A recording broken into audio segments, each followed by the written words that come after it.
Welcome to the Success in Africa podcast with Dr. Modupe, your weekly dose of leadership vitamins to make you successful in Africa.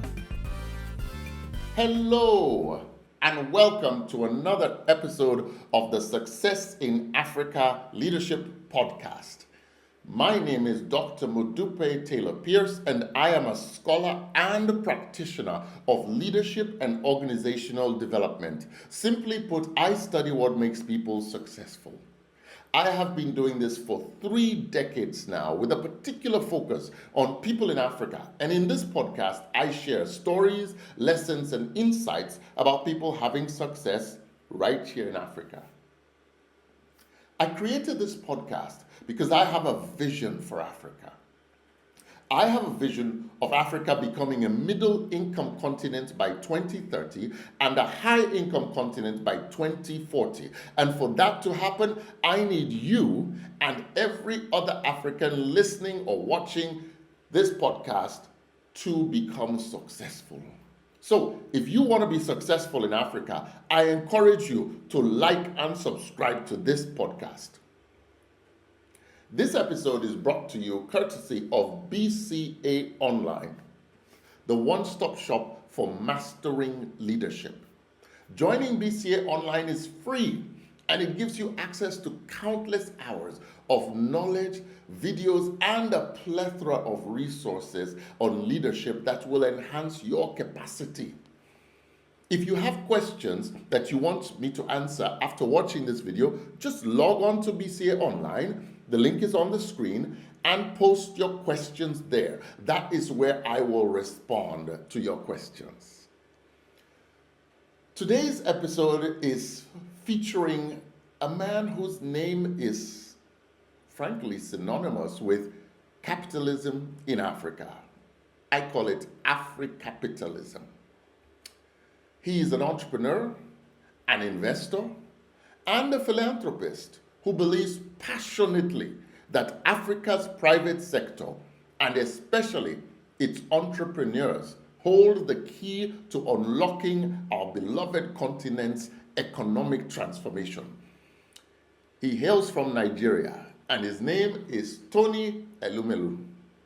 He's a Nigerian banker turned billionaire investor who built the United Bank for Africa into a Pan-African powerhouse and created the Tony Elumelu Foundation to support thousands of African entrepreneurs. Tony Elumelu was born in 1963 in Jos, in Nigeria's Plateau State.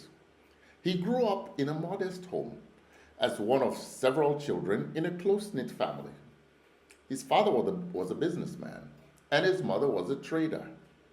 From them, he absorbed the values of hard work, of discipline, and thrift. As a teenager, he was not the top student in his class. In fact, he himself has described himself as, frankly, an average student, never the genius type. But what he lacked in brilliance, he made up for in determination. He attended the Ambrose Ali University in Edo State, where he studied economics, and later he earned a master's degree in economics from the University of Lagos. He also completed some executive programs at Harvard Business School. Growing up in Nigeria in the 1970s and the 1980s, Tony witnessed firsthand the country's economic volatility, its oil booms, its busts, and the struggles of ordinary Nigerians to access opportunities. These experiences shaped his conviction that business could and should be a force for development. He began his career in banking as a young analyst. In 1985, he applied for a position at Union Bank of Nigeria. Despite lacking all the qualifications listed, he boldly sent in his application with the handwritten notes that said, "I may not have the experience, but I have ambition and I am willing to learn." That boldness paid off. He got the job. From the start, Tony Elumelu stood out for his work ethic and strategic thinking. He rose quickly, gaining a reputation as a turnaround specialist who could make struggling departments profitable.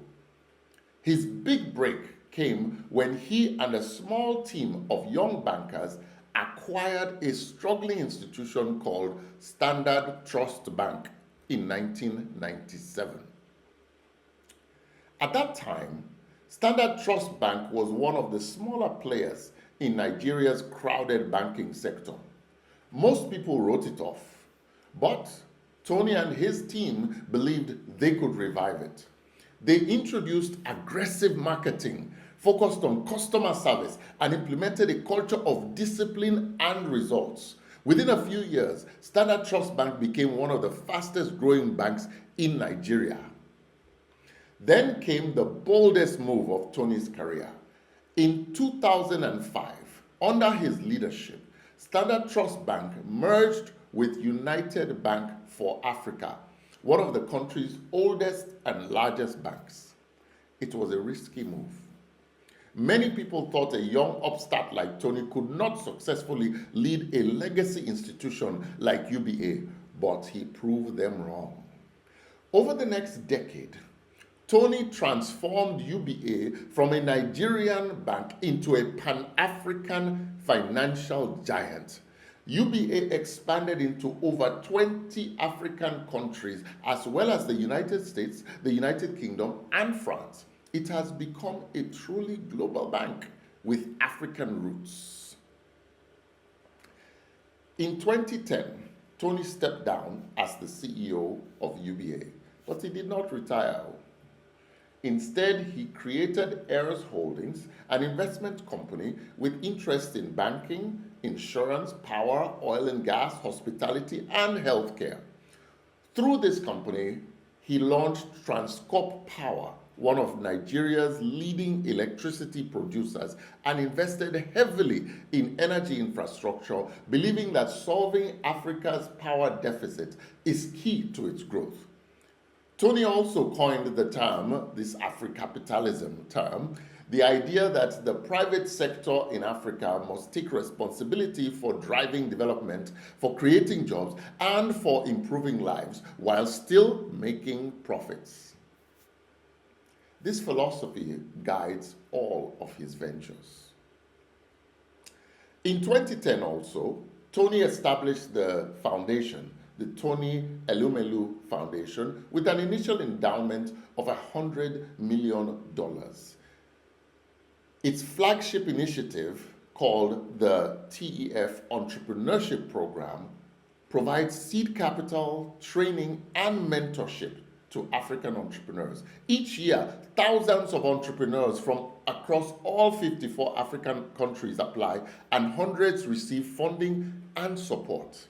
As of today, the foundation has supported more than 18,000 entrepreneurs and committed over $100 million in direct funding.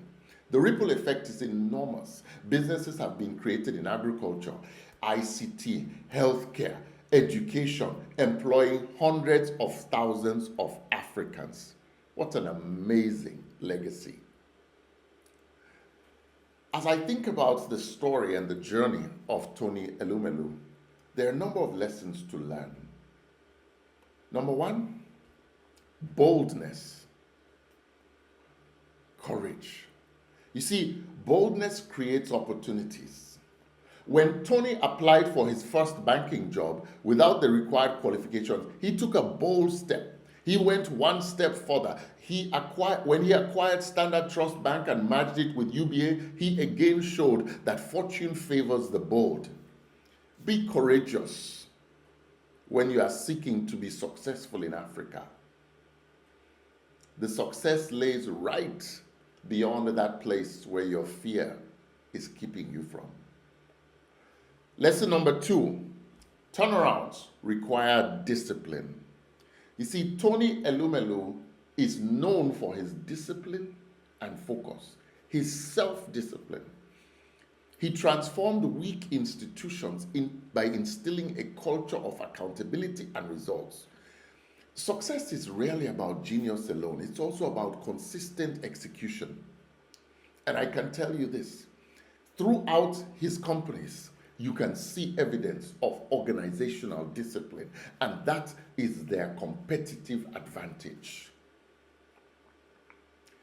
Lesson number 3, service. Think beyond yourself. You see, one of the things that Elumelu always does is that he looks for businesses that have positive societal impact. It's not just social investing. It's not just triple bottom line. It's about making sure that he can leave a legacy. And he has invested strategically in businesses that will have a catalyzing effect on development in Africa. Lesson number 4, invest in the next generation. Through the Tony Elumelu Foundation,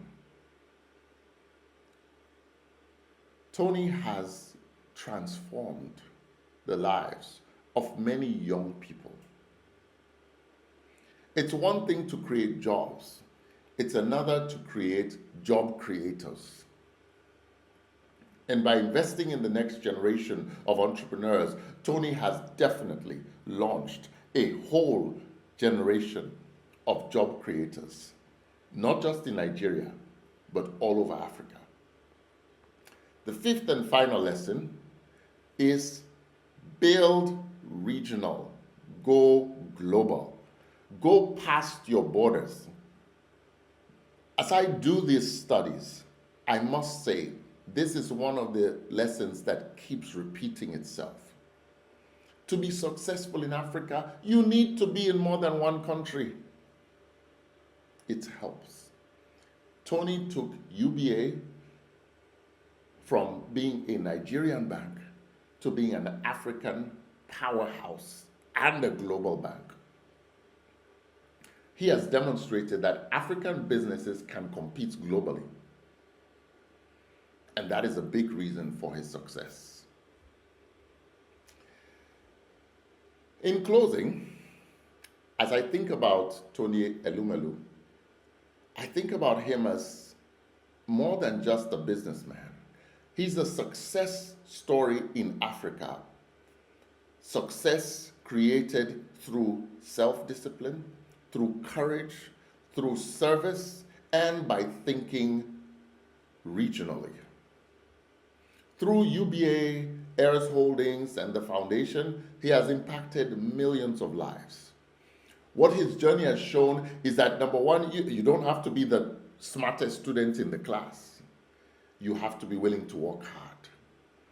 And you can create a brighter future, not only for yourself, but for many others who will come behind you. Folks, we've come to the end of today's episode. I hope you've learned a bit more about some of the ways in which you can be successful in Africa. Whoever you are, there was nothing special or genius about Tony Elumelu that you don't have.